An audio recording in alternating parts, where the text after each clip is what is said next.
안녕하십니까 여러분. 저는 주민테크에서 마케팅을 담당하고 있는 박동엽 실장입니다. 반갑습니다.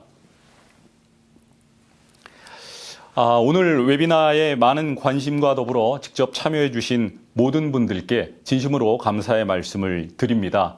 먼저 진행에 앞서 저희 주민테크를 간략하게 소개해 드리면 저희는 기계 제조 분야 및 건축, 건설, 엔지니어링 분야를 중심으로 오토캐드를 비롯한 PDMC, AC 등의 컬렉션 제품을 전문적으로 공급하고 있는 오토데스크 골드 파트너사입니다.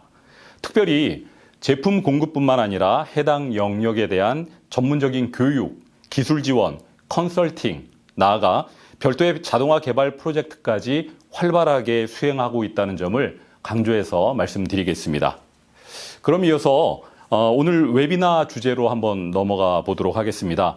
앞서 메일과 해당 사이트를 통해서 안내해 드린 것처럼 오늘 웨비나는 전기 설계, 특별히 전장 설계 분야에서 오토캐드 일렉트리컬을 어떻게 사용할 수 있고 또 어디까지 확장할 수 있는지에 그 초점을 맞춰 내용을 준비해 봤습니다.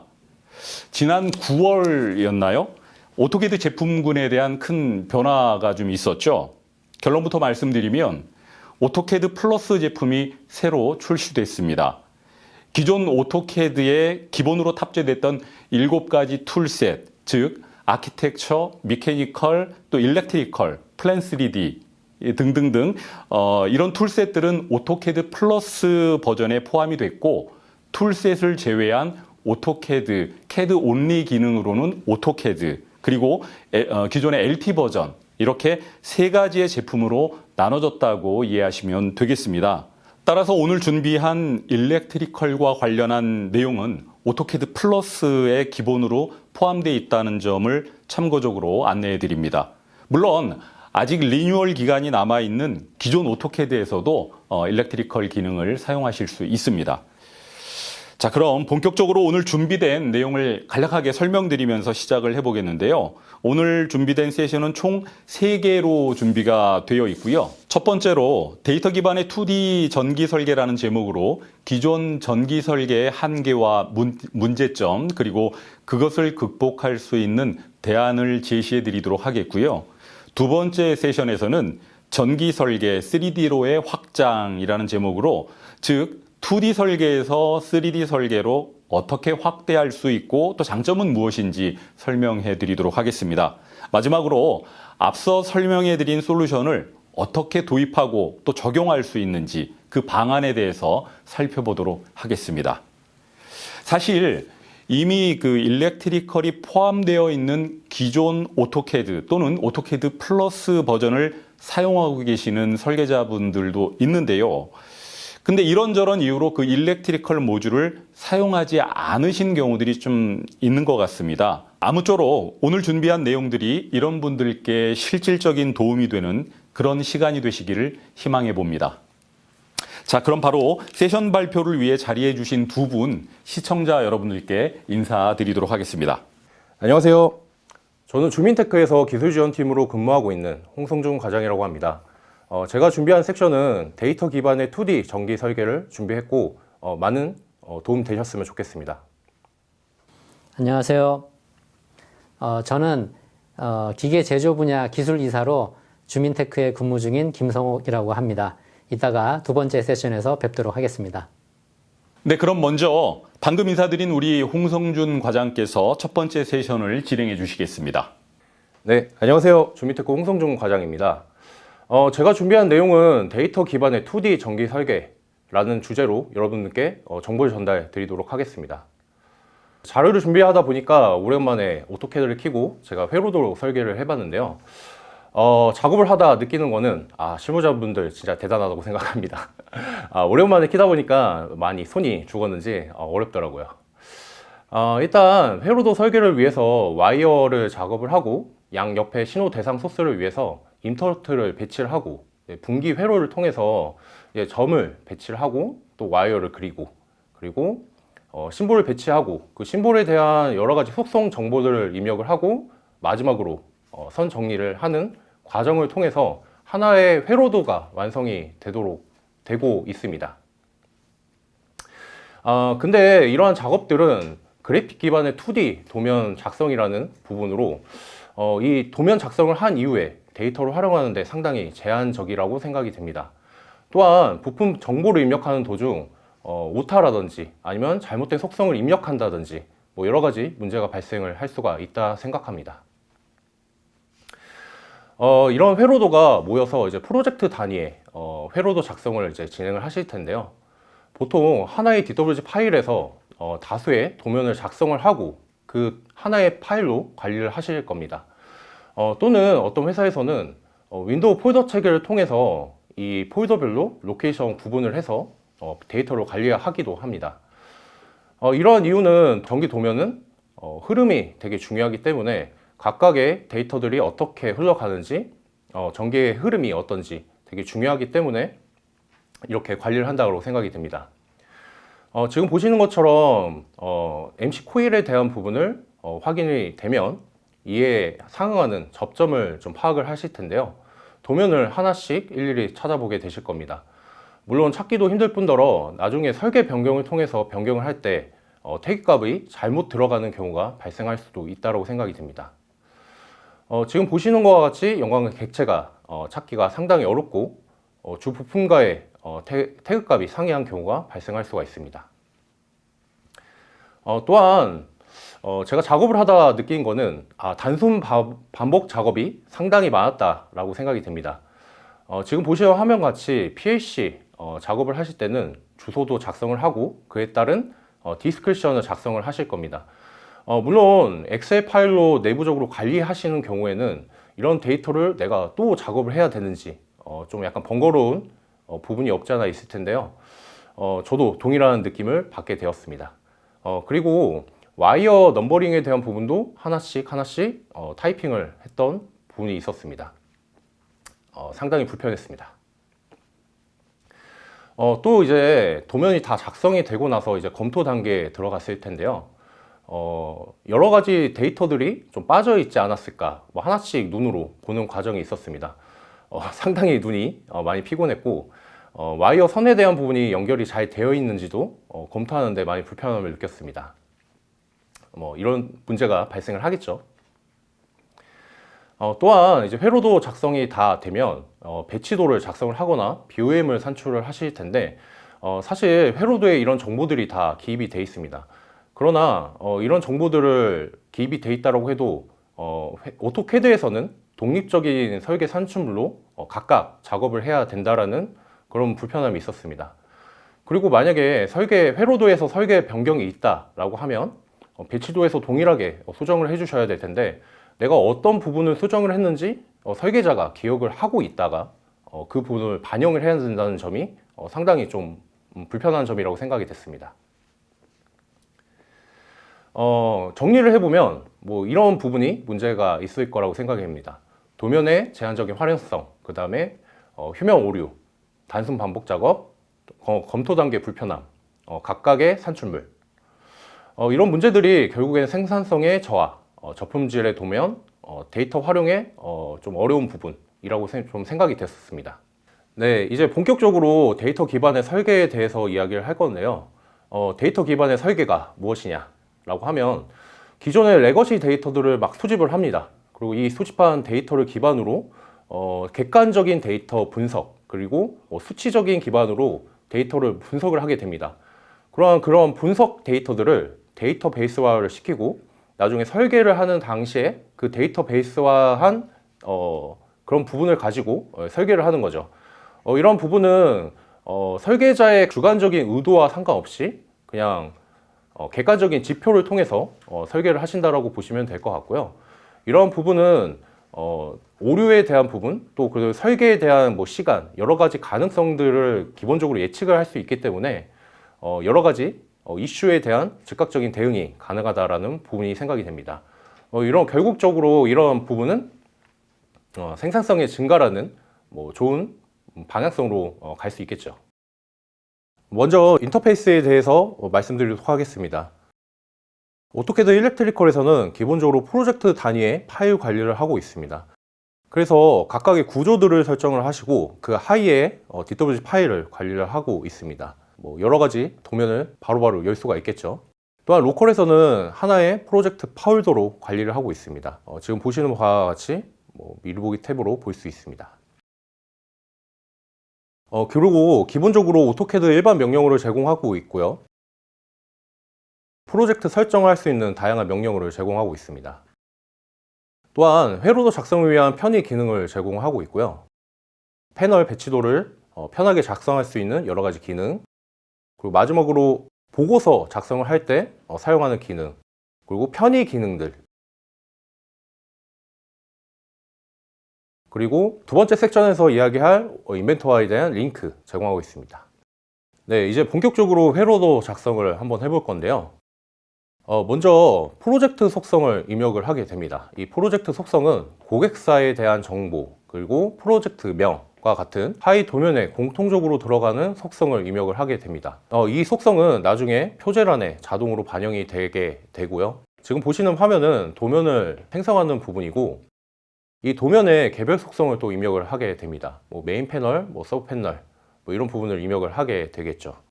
뭐 시트 값과 도면 번호까지 입력을 하게 되면 도면 생성이 완료되게 됩니다. 오른쪽 하단에 대한 부분을 확인을 하면 뭐 자동으로 속성이 입력된 걸 확인하실 수가 있겠죠. 자, 그럼 이제 본격적으로 회로도 작성을 또다시 시작을 할 건데요. 와이어를 작성을 한번 해보도록 하겠습니다. 기존 오토캐드에서는 선을 하나씩 다 그리셨을 텐데, 일렉트리컬에서는 뭐 기능 한 번으로 삼선도를 표현할 수가 있습니다. 이 와이어에 대한 스펙도 별도로 정의를 할 수가 있고요.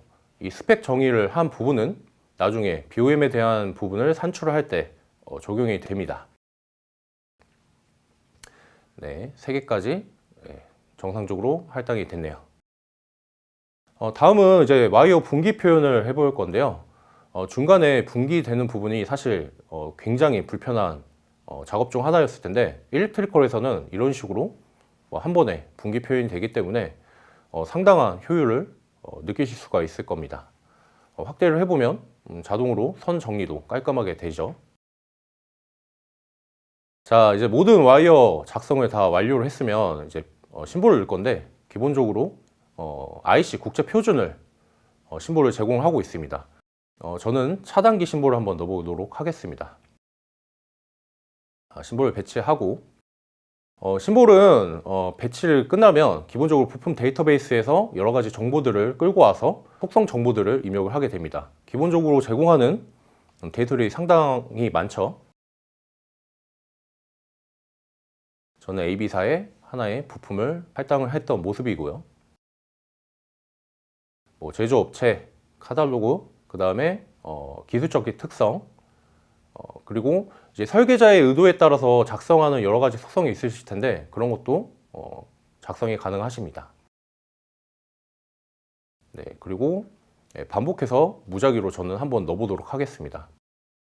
보통 이렇게 넣지는 않으시겠죠? 자, 일단 확대해서 보시면 뭐 심볼을 배치하게 되면 와이어 자동 정리가 되는 모습을 확인할 수 있고, 무작위로 배치를 했기 때문에 태그 값이 꼬여 있는 부분을 확인할 수가 있습니다. 저는 이럴 경우 태그 값 재지정을 통해서 태그 값을 자동으로 또 넘버링 하는 부분을 볼 수가 있습니다. 네, 선택을 하고 확인을 누르면 반영이 되는 모습을 확인할 수가 있습니다. 아마 설계 변경을 하실 때나 뭐 여러 가지 편집 작업을 하실 때는 이런 부분이 유용하시겠죠. 네, 다음은 심볼을 다중으로 배치하는 기능도 제공하고 있습니다. 네, 다중 배치 선택을 하면 저는 소스에 대한 부분을 선택을 해서 배치를 해보도록 하겠습니다. 뭐 L1, 네, L2, L3 배치가 빠르게 되죠. 네, 다음은 마저 뭐 심볼 배치를 완료하는 모습을 보고 계시는 거고요. 다음은 이제 신호 대상에 대한 부분을 배치를 할 건데요. 뭐 인터럽트라도 이야기들 많이 하시죠. 뭐 R 그리고 S, T 입력 많이들 하실 겁니다. 확대해서 보시면 익숙하신 모습이 보이실 거고, 다음 도면으로 이제 연결되는 모습을 보여드릴 건데, 일렉트리컬에서는 대상 소스라고 얘기를 합니다. 보통은 인터럽트라고 그냥 포괄적으로 말씀하실 텐데, 여기도 동일하게 R, S, T 입력 다 완료되는 걸 확인할 수가 있습니다. 저는 검색 기능을 통해서 이 연결 정보를 한번 검색을 해 보았고요. 이 연결 정보는 이전에 작업했던 도면으로 바로 이동을 할 수가 있습니다. 이 도면에는 기존에 보이지 않았던 연결 정보가 도면에 자동으로 업데이트 되는 것을 확인할 수가 있습니다. 자, 그 다음에 이제 터미널 작업을 또 해볼 건데요. 마찬가지로 중복 작업을 통해서 배치했던 것을 일괄적으로 배치하는 걸 지금 보여드리고 있습니다. 태그 값을 한번 입력을 할 거고요. 기존에 1을 썼으니까 5로 입력을 하고 번호 입력을 하고 배치를 합니다. 두 번째부터는 태그 값이 필요 없으니까 생략을 하고 계속 배치를 하겠습니다. 화면을 보시면 계속 배치가 되는 걸 확인하실 수가 있죠. 기존에는 아마 배치하시고 이제 텍스트 수정을 하시고 막 이렇게 작업을 하셨을 텐데, 일괄적으로 자연스럽게 너머링이 되기 때문에 편하게 배치할 수가 있습니다. 이번에는 MC 코일에 대한 설계를 할 건데요. 먼저 주부품인 코일을 먼저 삽입을 하도록 하겠습니다. 여기서부터는 기본 차단기에 배치했던 부분과 동일합니다. 심볼 배치하고 데이터베이스에서 부품 정보를 선택을 합니다. 다양한 정보들이 들어오는 걸 확인을 하고 디스크리션을 추가적으로 입력을 합니다. 메인 디바이스에 대한 부분 입력이 됐고, 핀 번호는 자동으로 들어와 있네요. 자, 이번에는 다른 도면으로 넘어가서 접점에 대한 부분을 한번 표현하도록 하겠습니다. 이 접점 같은 경우는 코일과 다른 도면에 보통 많이들 배치를 하시죠. NO 접점을 배치를 하고, 자, 이번에는 이 프로젝트 상에서 코일과 이제 연관되게끔 이렇게 설정하는 부분으로 넘어가게 됩니다. 부품 데이터베이스에 있는 핀 번호가 들어오는 걸 확인할 수 있고, 사용하지 않았던 접점에 대한 개수도 확인이 가능합니다. 네, 잘 배치가 되네요.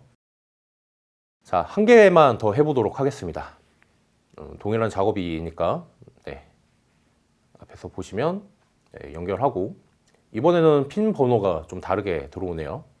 또 리스트를 확인하시면 오른쪽에는 내가 사용했던 부품, 왼쪽은 사용하지 않았던 거 확인 가능합니다. 이번에도 마찬가지로 검색 기능을 통해서 주부품과 접점 간의 연결 정보를 확인하도록 하겠습니다. 네, 바로 이동이 되네요.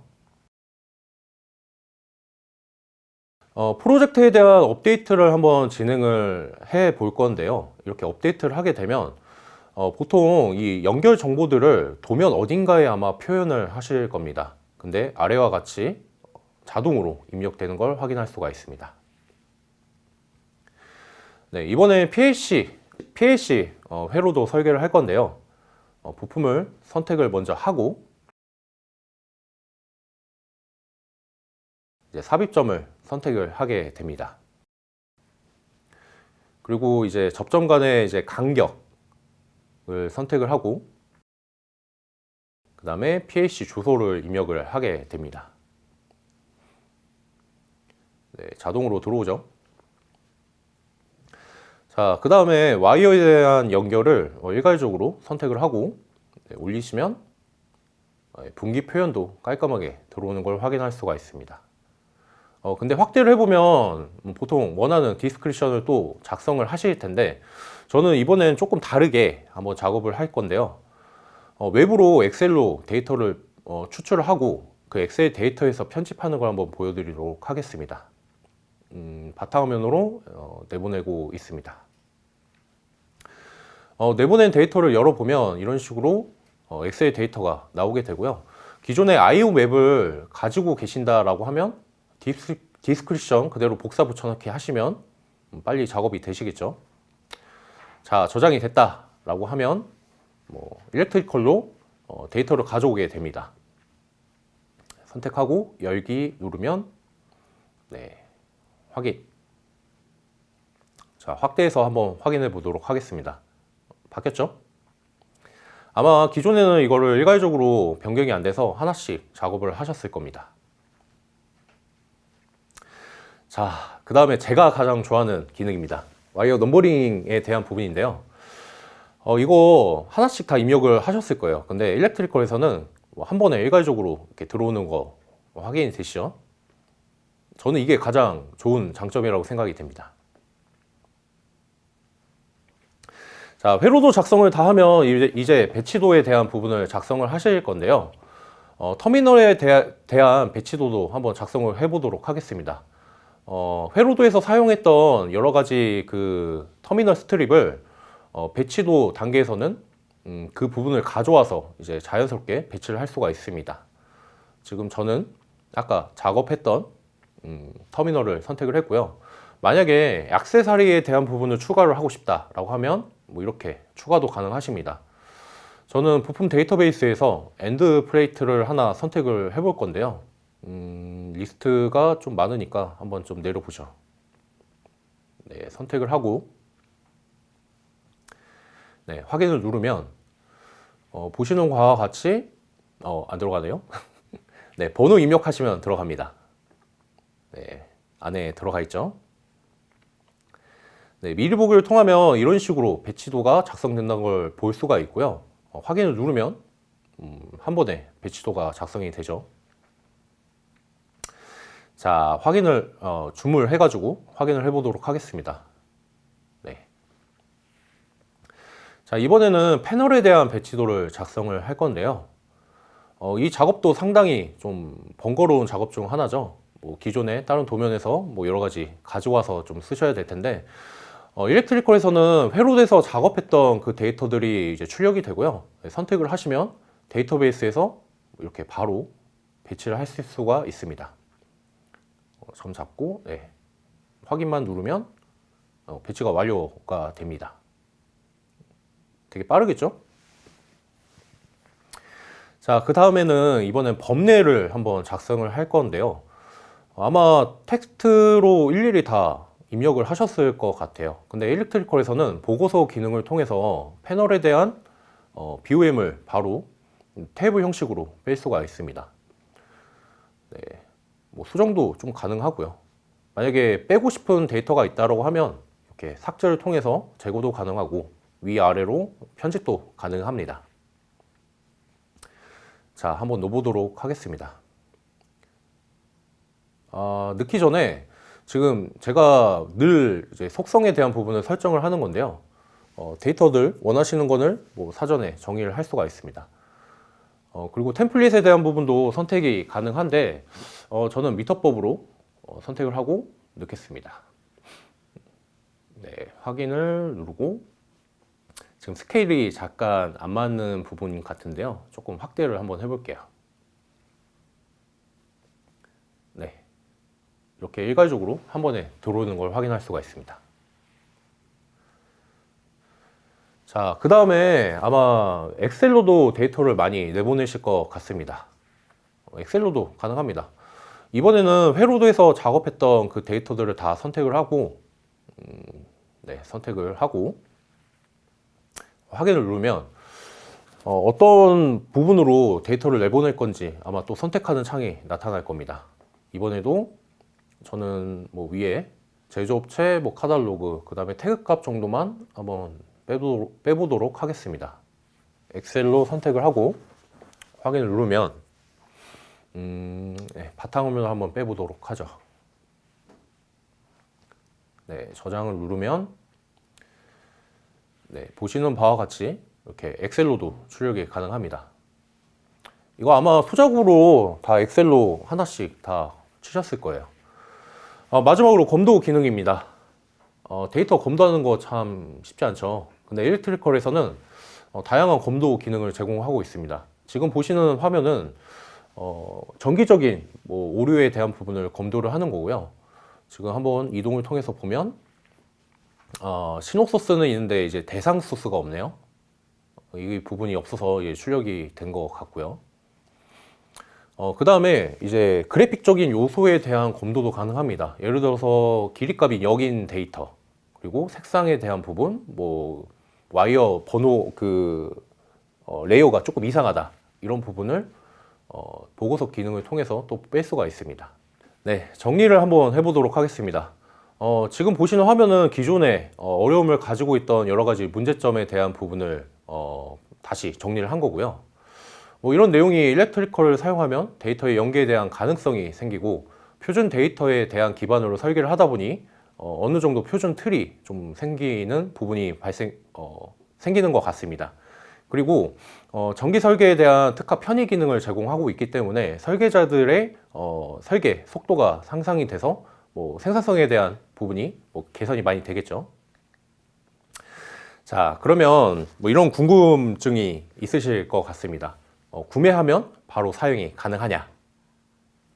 근데 제가 생각했을 때는 반은 맞고 반은 틀리다라고 생각이 됩니다. 왜 그러한 이유는 기본적으로 일렉트리컬에서 제공하는 뭐 여러 가지 편의 기능은 바로 사용이 가능하시고요. 뭐 표준 심볼도 바로 사용이 가능하십니다. 그리고 뭐 데이터베이스도 많이 제공하고 있기 때문에 문제는 없을 거라고 생각이 됩니다. 다만 내부에서 사용하시는 도면 표준이 아마 조금 다르실 겁니다. 그렇기 때문에 그 표준에 맞춰서 뭐 이러한 심볼들을 좀 변경을 해야 될 수도 있고, 국내품 같은 경우에는 일렉트리컬에서 제공하지 않은 데이터베이스가 많기 때문에 그런 부분 때문에 약간의 표준화, 그리고 약간의 프로젝트성이 작업은 필요하다고 생각이 됩니다. 네, 제가 준비한 내용은 여기까지입니다. 감사합니다. 네, 감사합니다. 우리 홍 과장께서 기존 전장 설계 방식이 어떤 점이 불편한지, 또 일렉트리컬을 활용하게 되면은 어떤 장점이 있는지 좀 비교해서 잘 설명해 주신 것 같습니다. 결론적으로 일렉트리컬 모듈을 활용하게 되면 반복 작업이나 어떤 휴먼 에러를 감소시킬 수 있고, 그에 따라서 도면의 생산성이나 정확성을 확보할 수 있고, 그로 인해서 전체적인 품질 향상에도 많은 도움이 되리라고 생각이 듭니다. 예, 그럼 바로 이어서 저희 주민테크의 김성옥 이사께서 두 번째 세션을 진행해 주시겠습니다. 네, 이어서 발표를 하게 된 기술이사 김성옥입니다. 주제는 전기 설계 3D로의 확장인데요. 이 주제가 생소한 분들도 계시겠지만 아마 몇 번 들어보신 분들도 계실 겁니다. 앞 세션에서 보여드린 오토캐드 일렉트리칼은 단순한 어떤 그래픽 기반이 아니라 데이터 기반의 전문화된 전기 설계 2D 도구죠. 이 오토캐드 일렉트리칼이 공식 출시된 2003년도에 공교롭게도 오토데스크 인벤터라는 제품에 이제 케이블 하네스라는 3D 전장 설계 모듈이 또 추가가 되어집니다. 하필 같은 시기에 왜 그랬을까요? 제 개인적인 견해입니다만은 오토캐드 일렉트리칼, 즉 그 2D 전장 설계에는 2D 설계가 가진 어떤 2D의 한계가 있을 수밖에 없고, 이를 극복 또는 해결하려면 3D 전장 설계의 이점이 분명히 있기 때문이라고 생각이 되어집니다. 그러면 아까 보셨던 2D 그 전장 설계가 상당히 반복 작업을 줄이고 굉장히 효율적인 설계를 하게 되는데 어떤 한계가 있는지 한번 보겠습니다. 첫 번째는 길이 산출이 불가능하다는 겁니다. 말 그대로 도식, 다이어그램 형태이기 때문에 이 길이는 절대 알 수가 없고요. 마찬가지로 그 케이블에 연결되어지는 각각의 핀 위치가 어딘지 이런 부분들도 확인하기가 어렵겠죠. 그러다 보니까 당연히 전반적인 그 케이블 하네스의 전체적인 한 묶음의 형상이 어떻게 되어지는지 그 부분도 이제 확인이 이제 어려운 부분이 있고요. 그 다음에는 길이가 포함된 BOM을 뽑을 수 없다. 이런 부분이 어떻게 보면 한계라고 볼 수가 있겠습니다. 그러다 보니까 궁극적으로는 이 2D 설계가 가진 한계점 때문에 전반적인 업무와 관련된 의사소통이 어려울 수 있다라는 부분이고요. 그리고 특히나 이 전장 설계는 전장 설계만 독립적으로 운영되는 것이 아니라 기구와 관련된, 미케니컬과 관련된 이런 그 협업이 필수 부분이기 때문에 이러한 부분들이 암묵적으로 그냥 무시되어 왔다라고 이제 볼 수가 있는 것이죠. 그래서 이 인벤터에 케이블 하네스 기능을 활용하게 되면 이러한 한계들을 뛰어넘어서 보다 효율적이고 직관적인 설계와 그리고 원활한 업무 소통을 구현할 수 있게 된다는 사실입니다. 그러면 인벤터의 케이블 하네스 기능이 어떻게 그 일렉트리컬 설계가 가진 한계점을 극복하는지 한번 확인해 보도록 하겠습니다. 지금 보시는 화면은 아까 보셨던 오토캐드 일렉트리컬이고요. 그리고 프로젝트 내에서 제가 특정 도면을 한번 이렇게 열어보겠습니다. 열려진 도면을 확대해 보면 하나의 케이블이 있는데 거기에는 현재 그 버튼이 없죠. 그래서 기존에 있던 버튼을 카피를 해서 한번 삽입을 해 보겠습니다. 기존 버튼을 카피를 하되 대신에 다른 유형의 버튼을 제가 검색을 해서 찾은 다음에 새로운 버튼을 삽입을 합니다. 제가 지금 삽입하는 버튼은 이제 비상정지 버튼이어서요. 그 기종을 지금 찾아서 확인하는 단계입니다. 그렇게 해서 보시게 되면은 그 제조사나 이런 디스크립션이 바뀐 것을 볼 수가 있고 이러한 버튼들이 연결되는 핀 번호라든가 그리고 이 버튼의 설명들을 제가 타이핑을 하게 됩니다. 그래서 지금 보시면은 비상정지 뭐 영어로 쓰지만은 그렇게 입력을 했고요. 그리고 컬러나 이런 부분들도 그린이 아니라 레드다 라고 지금 입력을 한 겁니다. 자, 그렇게 해서 확대를 해보면은 지금 보시는 것처럼 변경된 내용들이 그대로 저장이 되어 있고요. 그리고 버튼이 삽입이 되었기 때문에 와이어가 이제 끊어지게 된 것이죠. 그래서 와이어의 번호를 다시 한번 리빌드를 한 그런 형태입니다. 그리고 그 브라우저 상에서 확인을 해보게 되면은 현재 새롭게 추가된 버튼이 표시가 되어 있지 않는데 해당 프로젝트에서 업데이트를 진행을 하게 되면 방금 삽입한 버튼의 정보가 보이는 것을 확인을 할 수가 있고요. 그리고 이러한 이 정보가 바로 인벤터의 케이블 하네스 기능과 연계된다는 것입니다. 제가 지금 인벤터를 실행을 해서 거기에서 해당되는 컨트롤 박스를 오픈을 했고요. 거기에 연결된 오토캐드 일렉트리컬의 프로젝트를 한번 갱신을 시켜보겠습니다. 그러면 우측에 보시는 것처럼 인벤터의 부품 형태가 아닌 형태로 S1 버튼이 들어와 있는 것을 볼 수가 있고요. 바로 거기에서 바로 마우스 우클릭을 해서 해당 부품을 인벤터 내에 파트로 삽입을 할 수 있게 됩니다. 자, 그 위치는 지금 보시게 되면 지금 비어있는 공간이 보이게 되죠. 거기에 지정되어진 비상정지 버튼을 선택을 하고 그대로 가지고 오게 되고요. 물론 이제 인벤터 내에서는 조립하는 구속 조건이 있기 때문에 그걸 가지고 사전 정의된 구속 조건으로 저렇게 비상정지 버튼을 조립을 했습니다. 지금 보시는 것처럼 이렇게 조립이 된 걸 볼 수가 있고요. 그리고 여기에는 사전에 정의된 세그먼트들이 있습니다. 이 세그먼트는 와이어를 하나로 이제 묶어준 묶음의 어떤 경로라고 보시면 되겠는데요. 비상정지 버튼 쪽에는 세그먼트가 없으니까 그 부분을 마저 추가를 하는 작업을 하는 겁니다. 그래서 위치나 이런 것들은 사전 정의된 포인트를 이용을 할 수도 있고요. 그리고 작업을 하면서 임의의 위치도 잡아줄 수가 있습니다. 그래서 하나의 세그먼트가 생성이 되어졌고요. 지금 저 세그먼트 안에는 그 케이블, 즉 와이어들이 전선이 배치되어 있지 않습니다. 그래서 그 와이어의 배치 정보를 제가 한번 오토캐드 일렉트리컬의 프로젝트에서 지금 가져와 보겠습니다. 일렉트리컬에서 설계되어진 정보를 이용을 해서 각각의 배선의 번호와 그 다음에 그 선들이 연결되어 있는 핀의 위치를 이렇게 지금 직선상으로 표현이 되어지고 있고요. 이렇게 지금 그 연결되어진 포인트들을 사전 정의되어 있는 세그먼트 안으로 이제 집어넣게 되는 것이죠. 이 케이블 생성을 이제 해주는 부분인데 라우팅이라고 표현을 합니다. 이 부분을 자동으로 진행을 해보게 되면 그렇게 오래 걸리지 않아서 바로 그러한 그 배선들이 세그먼트 안으로 들어가는 것을 볼 수가 있습니다.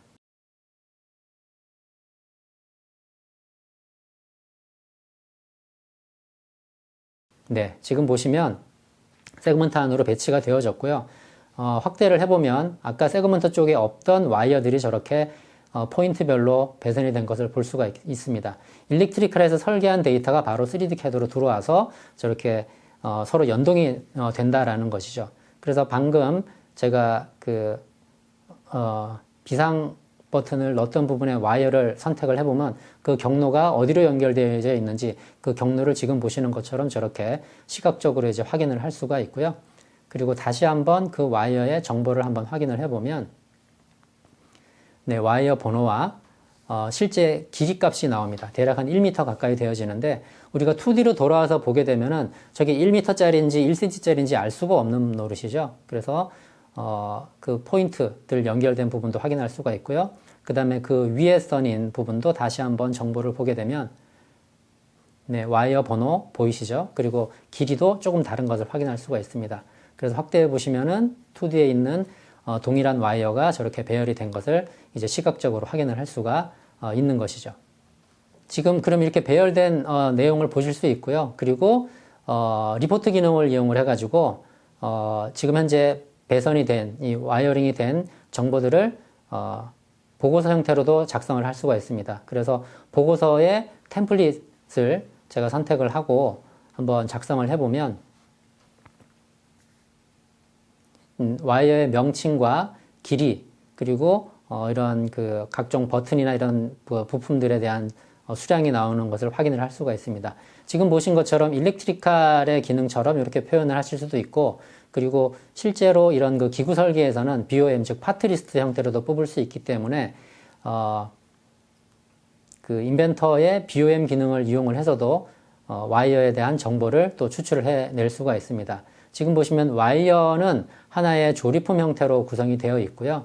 그래서 그 조립품을 확장을 해보면 그 와이어를 구성을 하고 있는 와이어 세트를 구성을 하고 있는 개별 와이어들의 정보를 확인을 해보실 수가 있습니다. 그리고 부품별로도 확인을 해서 개별적인 와이어에 대한 뭐 색상이라든가 굵기라든가 길이에 대한 정보들을 파트리스트로 뽑아낼 수가 있습니다. 보통 기존에 이런 기구 설계를 하게 되면은 보통 전장과는 별개로 다루었었는데 함께 이렇게 그 상호 연동하면서 직관적인 설계를 협업 설계를 할 수 있다라는 장점이 있습니다. 네, 그래서 제가 영상에서 소개해 드린 것처럼 2D 설계로는 확인할 수 없었던 길이, 위치, 형상, 그리고 BOM 정보, 그리고 3D 설계로 직접 그 와이어링을 표현하다 보니까 직접적인 의사소통이 가능해진다라는 부분들을 확인할 수가 있었습니다. 자, 이런 부분은 이제 3D로 확장을 해야 되는 이유는 제가 충분히 설명이 된 것 같습니다. 그러면 이러한 그 인벤터를 여러분들이 따로 별도로 구매를 해야 되느냐? 그건 아니고요. 아마 여러분들 회사에 그 기구 설계팀 쪽에 만약에 인벤터를 사용을 하고 계시다라고 해서 확인을 해보면 PDMC라는 이런 컬렉션 제품을 사용하고 계실 것입니다. 그 안에는 인벤터라는 3D 설계 프로그램도 포함되어 있고 오토캐드 일렉트리칼을 사용할 수 있는 오토캐드 플러스도 포함이 되어 있기 때문에 여러분들이 회사 차원에서 어떤 라이센스를 사용하고 관리하는 이런 비용적인 측면에서도 상당한 효율을 가질 거라고 볼 수 있겠습니다. 네, 이상으로 제 발표를 마치도록 하겠습니다. 네, 감사합니다. 사실 그 전장 설계 분야에서 그 3D 설계로의 접근 또는 확장, 이건 조금 낯선 부분이기도 한데 또 많이 고려되지 못했던 그런 영역이기도 하죠. 그런데 이 세션을 통해서 다시 한번 고민해 보시면 어떨까라는 생각이 듭니다. 여기까지 2D 일렉트리컬 설계 기능, 그리고 인벤터와 일렉트리컬을 연계 확대해서 전장 설계에 어떻게 적용할 수 있는지 등등에 대한 그런 방법을 좀 설명을 드렸습니다. 그래서 이제 마지막 세션이 되겠는데요. 그 세션은 이제 바로 제가 이어서 진행을 하도록 하겠습니다. 마지막 세션으로 솔루션 도입과 적용이라는 제목으로 해당 내용을 살펴보도록 하겠습니다. 앞서서 전장 설계 관련해서 일렉트리컬의 그 좋은 기능들을 많이 소개해 주셨는데요. 사실 이런 기능들을 알고 있는 것과 또 내 실무에 실제로 적용하는 것은 좀 다른 문제라고 생각이 됩니다. 다시 말해 이런 기능들을 내 실무에 적용할 수 있도록 어떤 지원을 받고 또 어떤 교육을 받고 어떤 서비스를 받느냐에 따라서 실제 그 도입과 적용 결과는 많이 달라질 수 있다라고 생각이 됩니다. 예, 그래서 저희 주민테크에서는 일렉트리컬 고객분들께 지금 보고 계시는 세 가지 서비스를 기본으로 제공해드리고 있습니다. 첫 번째 기본 교육, 두 번째 기술 지원, 세 번째 업데이트. 각각 나눠보면 기본 교육과 관련해서는 당연히 일렉트리컬 기본 교육을 체계적으로 안내해드리고 있고 거기에 해당하는 기본 교육 교재를 같이 제공을 해드리고 있습니다. 다만 일렉트리컬 같은 경우에는 정기 교육에 따라서 집체 교육을 하는 것이 아니라 해당 사항의 이슈가 있을 때 비정기 교육으로 이루어진다는 점만 좀 감안을 해주시면 좋을 것 같고요.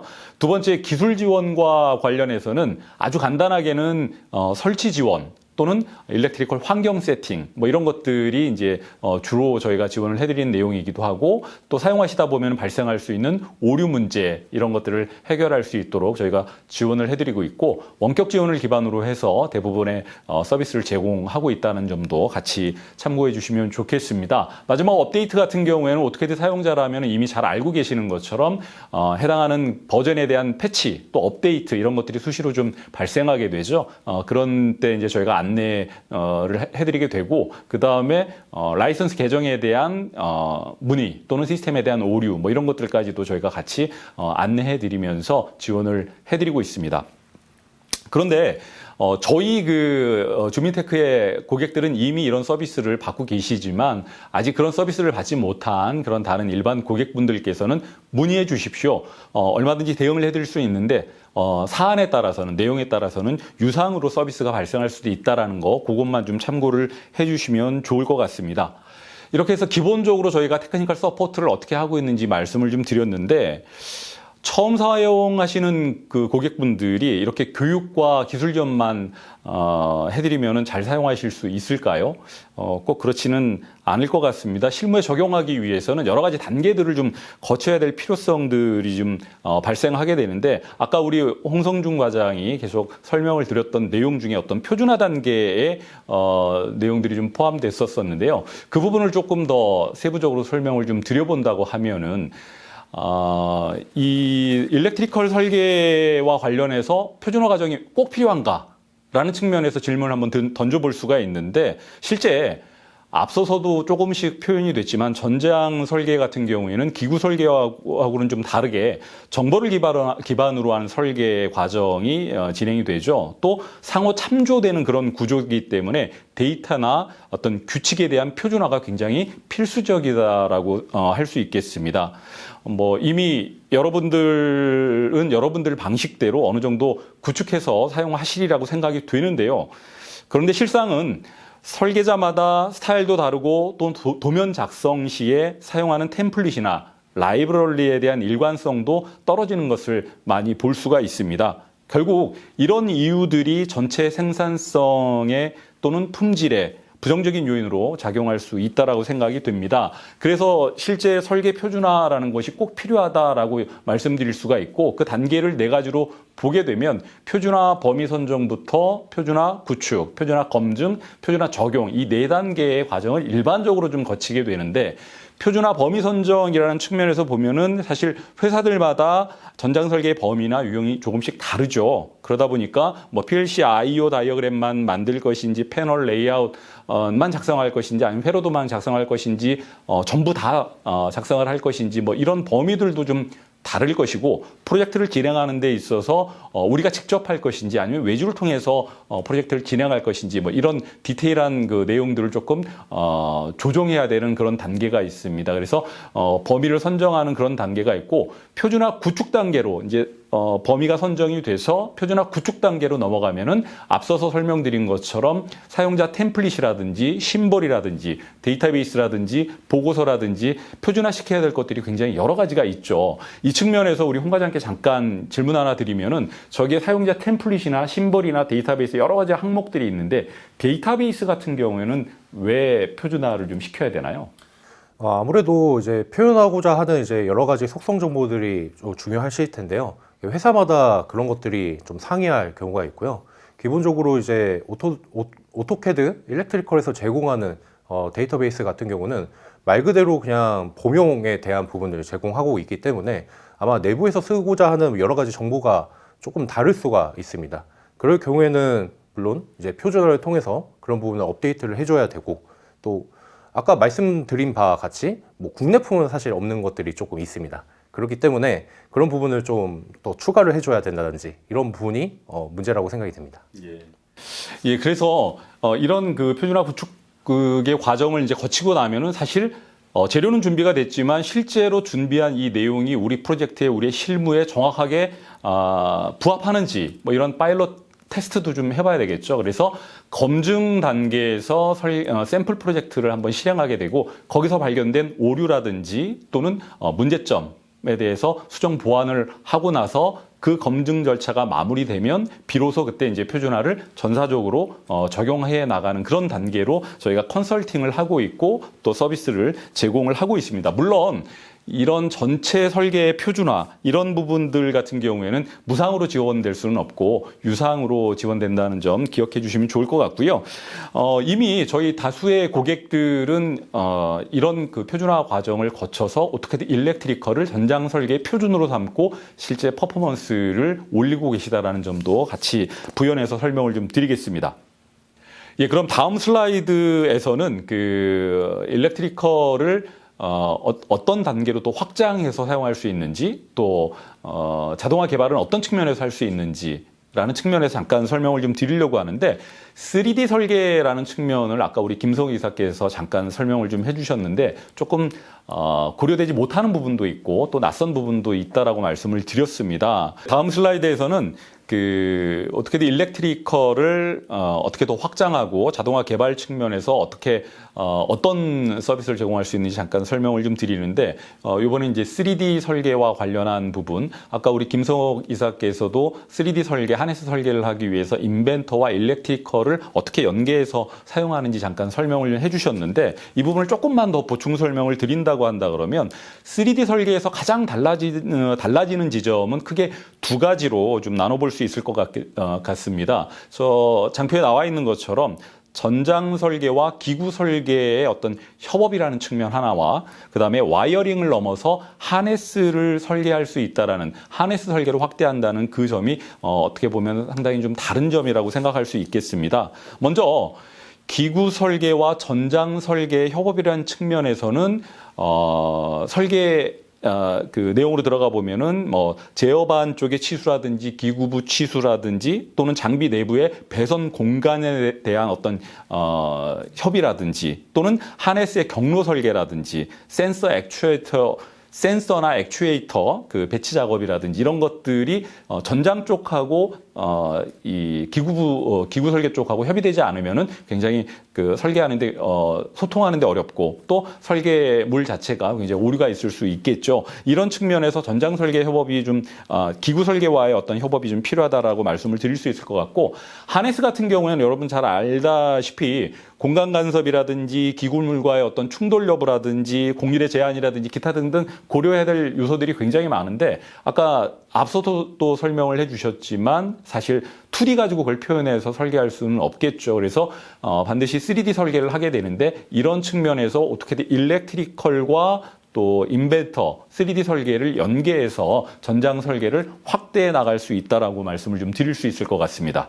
네, 이렇게 해서 지금까지는 2D 오토캐드 일렉트리컬과 또 인벤터, 3D 인벤터를 사용해서 전장 설계를 한다라는 설계 측면에서 잠깐 내용들을 조금 안내를 해드렸는데 여러분들 중에 혹시 오토데스크 PDM 솔루션인 그 볼트를 아시는지 모르겠습니다.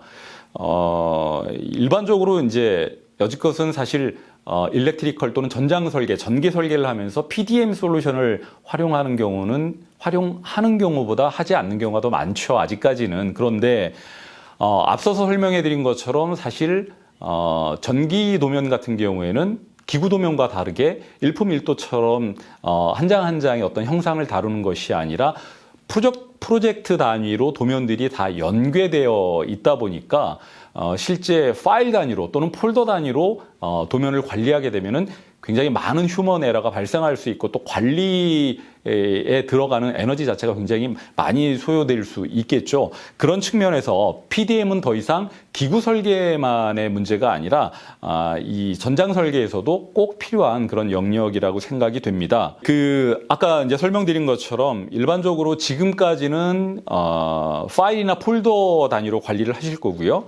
폴더 파일에 대한 어떤 이름, 규칙, 이것도 굉장히 길게, 굉장히 복잡하게 설계를 해서 리비전 관리를 한다거나 또는 파일 이름을 부여한다거나 뭐 이런 그 작업들을 하시게 될 텐데 이런 것들이 이제 휴먼 에러에 굉장히 취약한 구조라고 얘기할 수 있겠습니다. 최근에는 또 납기조차도 굉장히 짧게 바뀌고 있어서 설계 도면 그 작업을 하시는데 굉장히 어려우실 텐데요. 이런 측면 때문에 또 프로젝트를 공동으로 작업해야 되는 그런 필요성도 좀 증가하고 있는 것 같습니다. 또 일렉트리컬에서도 얼마든지 그 BOM을 그 생성할 수 있고 또 엑셀하고 연동해서 사용하실 수 있는데 BOM 리비전 됐을 때는 또 어떻게 관리를 하고 계신가요? 볼트를 사용하게 되면은 BOM 리비전까지도 같이 해결할 수 있는 그런 큰 장점이 생기게 됩니다. 그래서 일반적으로 지금 해오신 어떤 그 프로세스에 비해서 훨씬 더 정교하고 정확하고 또 빠른 시간 내에 파일들을 리비전하고 또 버전 관리하고 또 업데이트할 수 있는 그런 큰 장점이 생기기 때문에 이런 그 PDM 솔루션을 통해서 그 전기 도면을 관리하시는 것을 다시 한번 검토해 보시라고 제안해 드리고 싶습니다. 자, 마지막으로 저희 디벨롭먼트, 그러니까 별도 자동화 개발이라는 측면으로 잠깐 말씀을 좀 드리면요. BOM 자동화, 싱글 라인 자동화, 케이블 제작도 자동화, 이렇게 세 가지 영역으로 일단 그 내용을 좀 설명을 드리는데요. 자동화 개발이라는 것은 결국은 그 사용자 니즈에 따라서 어디까지 개발할 수 있는지 범위 잡아서 어떤 거라도 이제 개발할 수 있기 때문에 이 주제 이외에도 얼마든지 개발은 확장해 나갈 수 있는데 저희가 직접 개발해서 프로젝트를 진행했던 내용을 중심으로 해서 잠깐 말씀을 좀 드린 것이고요. 우리 그 홍 과장께 다시 한번 또 질문을 좀 드리고 싶은 게 BOM 자동화라는 게 일렉트리컬에서도 BOM이 나오고 엑셀하고 연계시킬 수 있고 또 볼트에서도 리비전된 BOM까지 컨트롤할 수 있게끔 기능이 지원이 되는데 BOM 자동화를 별도 개발 프로젝트로 또다시 개발하는 이유가 있습니까? 일단 기본적으로 일렉트리컬에서 제공하는 그 기능들은 사실 좋긴 하지만 좀 약간의 제한성을 띠고 있습니다. 그 제한성을 띄우는 이유는 기본적으로 데이터베이스에서 있는 그 피드 값을 기반으로 이제 추출을 하기 때문에 내가 추출하고자 하는 데이터가 그 데이터베이스에 넣을 수 있는 범위가 좀 많다라는 부분이 있으면 사실 표현하지 못하는 부분도 상당히 많을 뿐더러 더군다나 그 회사마다 이제 템플릿이 조금 양식이 좀 다르실 텐데 그 양식이 기본적으로 제공하는 그 기능에서 구현이 안 되는 경우가 있습니다. 그럴 경우 저희가 실제로 프로젝트 진행 중에 고객분들에게 안내를 해드리고 이 부분은 개발에 대한 범위라고 안내를 해드리면 고객분들은 그 부분을 정하실 수가 있는 거죠. 기존에 이제 일렉트리컬 기본 기능으로 사용을 할지 아니면 개발로 넘길지 그렇게 진행을 하고 있습니다. 그러면 한 단계 더 나아가서 저 싱글라인 자동화 같은 경우에 조금 더 설명을 해주시면 좋을 것 같은데. 보통 그 이런 데이터 기반에 대한 그 전기 설계 같은 경우는 그 회로도 그 멀티라인 기준으로 뭔가 다 기준점을 잡고 그 안에 있는 속성 데이터들을 동일한 구조를 통해서 뭔가 싱글라인으로 표현을 하는 부분을 담고 있는데요. 사실 중복되는 요소들이 상당히 많습니다.